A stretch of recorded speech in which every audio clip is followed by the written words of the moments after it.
Morning everyone, कैसे हैं आप लोग। उम्मीद है सब ठीक होंगे, अपना और अपने परिवार वालों का ख्याल रखते होंगे। दोस्तों, वक्त है एक नई कहानी की और आज की कहानी की शुरुआत साल 2010 और 11 के आसपास की बात है। एक लड़का जो कि 10,000 रुपया प्रति महीना के हिसाब से नौकरी किया करता था, लेकिन इनके यहाँ नौकरी करता था, उनके जो भी कैश वगैरह होते थे, पैसे वगैरह होते थे, बड़ी मात्रा में पैसे होते थे, शायद बिजनेसमैन रहे होंगे या होंगे। उनको जमा करने के लिए वो लड़का को बराबर रेगुलर उनको बैंक भेजा जाया करता था, ताकि वो पैसे उनके अकाउंट में जमा कर दिया करे। जिस बैंक में वो लड़का जाता था पैसे बराबर जमा करने के लिए, उस बैंक के जो कैश काउंटर पर लड़की बैठती है, उस लड़की को शायद ये देखकर ऐसा लगता है कि इस लड़के के पास ठीक ठाक पैसे हैं, ठीक ठाक अमीर घर से ये लड़का बिलोंग करता है। यानी कि यहाँ से बातचीत का सिलसिला शुरू होता है और एक दिन है तो दोनों के बीच दोस्ती हो जाती है। दोस्ती के बाद दोनों के बीच में प्यार हो जाता है और जब प्यार की कहानी जब आगे बढ़ती है, तो महज 7 दिन ही हुए थे दोनों की मुलाकात को, अभी बातचीत का सिलसिला शुरू ही हुआ था। और 7वें दिन ही लड़की अपना सारा कुछ, यानी कि जो भी उसके घर में उसके लिए बनवाए गए थे, सोना चांदी या जो भी घर में सामान थे, पैसे वैसे थे, उसे लेकर के वो लड़के के पास आ जाती है और उनसे कहती है कि मैं अपना सब कुछ छोड़ छाड़ के अब तुम्हारे लिए आ गई हूँ। लेकिन जो लड़का है ये कहता है कि देखो, तुम मेरे लिए आ जाओ, लेकिन जो भी अपने घर से सामान लेके आई हो वो दोबारा वापस रख के आओ। उसके बाद फिर यह लड़का, इस लड़के की उस दिन किस्मत बदलने ही वाली थी और वाकई बदल भी जाती है। उस लड़की से वो शादी कर लेता है, शादी हो जाती है। लड़के का नाम होता है अरमान मलिक और जिसका असली नाम होता है संदीप, और लड़की का नाम होता है पायल। दोनों की शादी हो जाती है। कुछ वक्त बीतता है, एक घर में बेटा पैदा होता है। उस बेटे के होने की खुशी में एक तारीख आती है, उनका जन्मदिन। और जब वो लोग जन्मदिन मना रहे थे जो बच्चे का, तो उसमें कुछ मेहमान भी आए हुए थे। और मेहमान यानी कि सारे मेहमान में एक खास मेहमान होता है जिसका नाम होता है कृतिका। कृतिका उनकी जो बीवी होती है पायल, उनकी ही अपनी दोस्त होती है, अच्छी खासी दोस्त होती है। उसके बाद कृतिका को देखते ही अरमान मलिक के जो मन में, दिल में प्यार उमड़ उठता है। और जैसे ही 7 दिन में पायल मलिक से शादी हो जाती है, ठीक उसी के बाद 7वें दिन इनको कृतिका मलिक से शादी होने में लगते हैं। अब एक व्यक्ति की दो पत्नियां और दो पत्नियों का मामला कुछ ऐसा होता है कि कहते हैं कि हिंदू रीति रिवाज के हिसाब से कोई व्यक्ति, अगर कोई आदमी है, तो वो दो शादियां नहीं कर सकता है। लेकिन अरमान मलिक, जिसका नाम संदीप होता है, वो खुद एक इंटरव्यू में कहता है कि वो जाट कम्युनिटी से बिलोंग करता है। अब जाट होते हुए वो एक हिंदू यानी कि सनातन धर्म को मानने वाले लोग हैं, वो दो शादियां कैसे कर सकते हैं। इस पर काफी बवाल भी होता है, चर्चा भी होती है। लेकिन अब फिलहाल वो फिर से कंट्रोवर्सी में फंस जाता है। अभी रिसेंटली 2019 का मामला था कि इस अरमान मलिक ने अपनी नौकरानी के साथ रेप किया था। बस यह कहानी है। आज इस कहानी के माध्यम से यह कहानी जानने की कोशिश करेंगे कि आखिरकार इन्होंने उस लड़की के साथ बलात्कार किया है या नहीं किया है, क्या मामला है। इसी पर आज हम चर्चा करेंगे और जानने की कोशिश करेंगे। आज की जो सच्ची घटना मैं आपको सुनाने जा रहा हूँ, ये सच्ची घटना है, शुरू होती है 21 जून 2024 को। जियो सिनेमा पर एक कार्यक्रम होता है जिसका नाम होता है बिग बॉस ओटीटी सीजन 3 शुरू होता है। और उसी सीजन में एक व्यक्ति है जिसका नाम है अरमान मलिक, असली नाम है उनका संदीप। वो अपनी दोनों पत्नियों यानी कि पायल मलिक और कृतिका मलिक के साथ इस कार्यक्रम में शामिल होता है। उसके बाद इसको भी सिलेक्ट किया जाता है कि ताकि ये बिग बॉस में खेल सके। अब यहाँ जो भी एक प्रोसेस होता है कि किसी को नॉमिनेट करना होता है, किसको कब बाहर निकालना होता है, कैसे निकालता है, पब्लिक के लोग कैसे उसे बचाते हैं, यह सब प्रक्रियाएं चलती रहती है। और ये लोग बाहर की दुनिया से पूरी तरह कटे हुए रहते हैं। हर वक्त बिग बॉस के घर में जितने भी लोग होते हैं, सब पर कैमरे की नजर रहती है। इस बिग बॉस के अंदर दो दोस्त और होते हैं।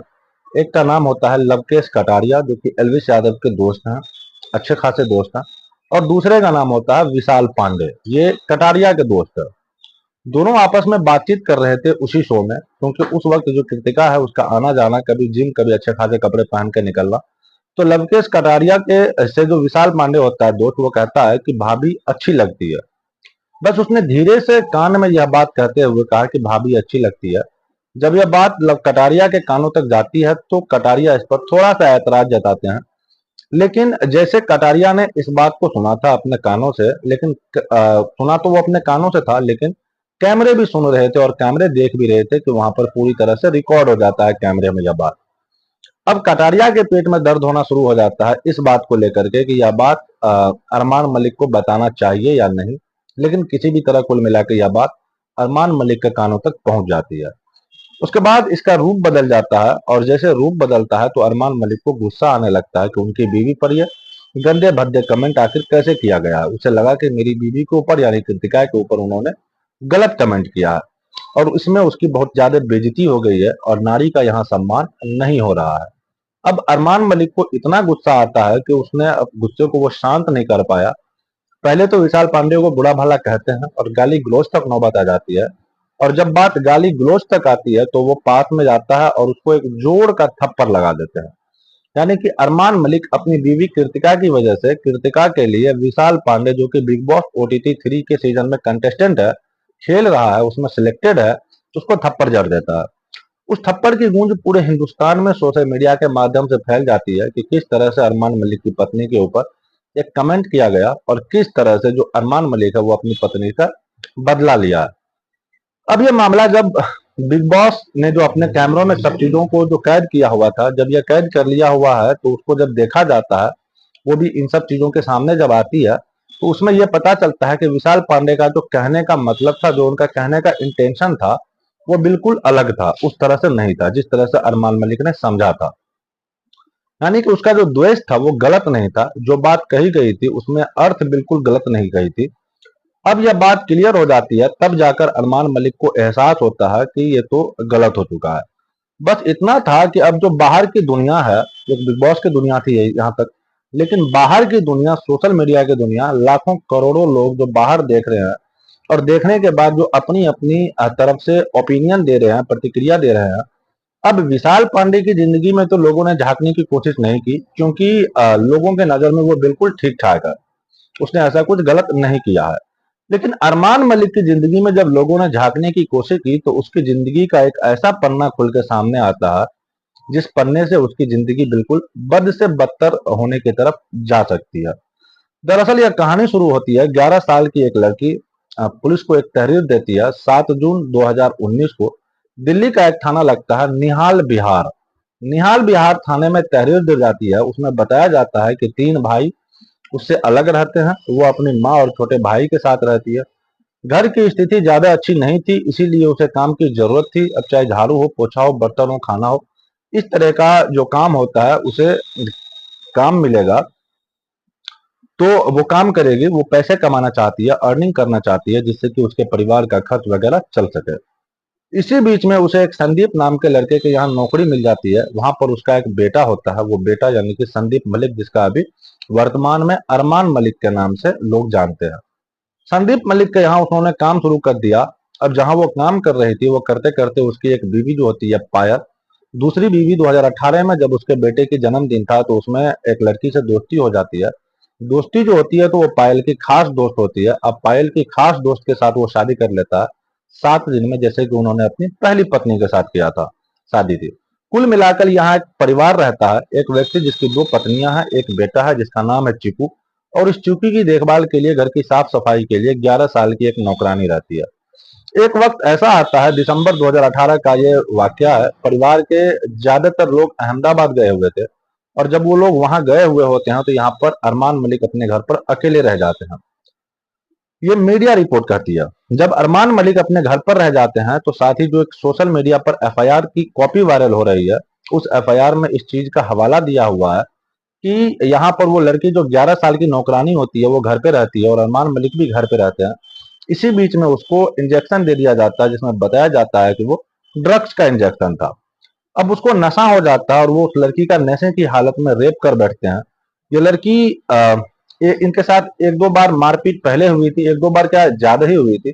जब यह बात सोशल मीडिया पर वायरल होती है, जब इस लड़की का, जब जिसका रेप होता है, वो डर से किसी के सामने अपनी परिवार से या अपनी माँ से या अपने भाई से कह नहीं पाती है, और जब कह नहीं पाती है तो सामने वाले के अंदर और हिम्मत बढ़ जाती है। वक्त आगे बढ़ता है, पानी जब सर से ऊपर निकल जाता है, क्योंकि उसके साथ फिर ऐसा बताया जाता है कि बार बार उसके साथ फिर रेप होने लगता है। तब ये लड़की 7 जून 2019 को दिल्ली दिल्ली के निहाल बिहार थाने पहुंचती है, वहां पर एक एफआईआर दर्ज कराती है और एफआईआर दर्ज कराने के बाद यह मामला पुलिस तक जब पहुंचती है, पुलिस इस मामले में जो भी कार्रवाई होती है, चाहे वो धारा 161 के बयान हो या धारा 164 का बयान हो, जब बयान लिए जाते हैं तो बयान लेने के बाद पता चलता है कि इसमें पायल मलिक की भी इन्वॉल्वमेंट होती है। यानी कि नौकरानी के साथ जो कुछ भी हो रहा था वो पायल मलिक को भी जानकारी थी, लेकिन पायल मलिक को कहीं ना कहीं अपने पति को सपोर्ट किया। और अभी जब मामला अदालत पहुंच जाता है, चार्जशीट लग जाती है, अब आरोपी को गिरफ्तार करने की दबिश दी जाती है, तब एक ऐसा दिन आता है, तारीख आती है 29 सितंबर 2019 को गिरफ्तार कर लिया जाता है अरमान मलिक को। ऐसा मीडिया रिपोर्ट करती है, जो मैंने मीडिया रिपोर्ट में ये चीजें सर्च किया और देखी है। यह अरमान मलिक लगभग 14 महीने तक जेल में रहते हैं। उसके बाद इन्हें जमानत के लिए जब अप्लाई करते हैं, आवेदन करते हैं, तो उनको जमानत मिल जाती है। फिर ये अपनी जिंदगी में, जैसे इनका जीवन जीने का पहले से एक तरीका था, इनका जो भी लाइफ स्टाइल था, उनको जीने का अपना एक तरीका है, वो सोशल मीडिया के अलग अलग प्लेटफॉर्म, चाहे वो इंस्टाग्राम हो, फेसबुक हो, यूट्यूब हो या अन्य प्लेटफॉर्म हो, या वीडियो बनाते हैं, ब्लॉगिंग करते हैं। अपने परिवार की जो भी दिनचर्या है उसे दिखाते हैं, कैसे रहते हैं कैसे नहीं। एक वक्त है कि ऐसा था कि इनके पास 5,000 रुपये की रकम नहीं थी, तब ये अपनी माँ का इलाज कराने में भी असमर्थ हो जाते हैं। और खबर ये भी है कि इनकी माँ की मौत भी हो जाती है। लेकिन आज यह दौर है कि इनके मिलियंस में फॉलोअर हैं, इनको करोड़ों लोग चाहते हैं। साथ ही जो इनकी पत्नी है वो भी ब्लॉगिंग करती है, दोनों पत्नियां ब्लॉगिंग करती है और अच्छी खासी इनकम हो जाती है। लगभग बताया जाता है कि 200 करोड़ के आसपास का इनका नेटवर्थ है।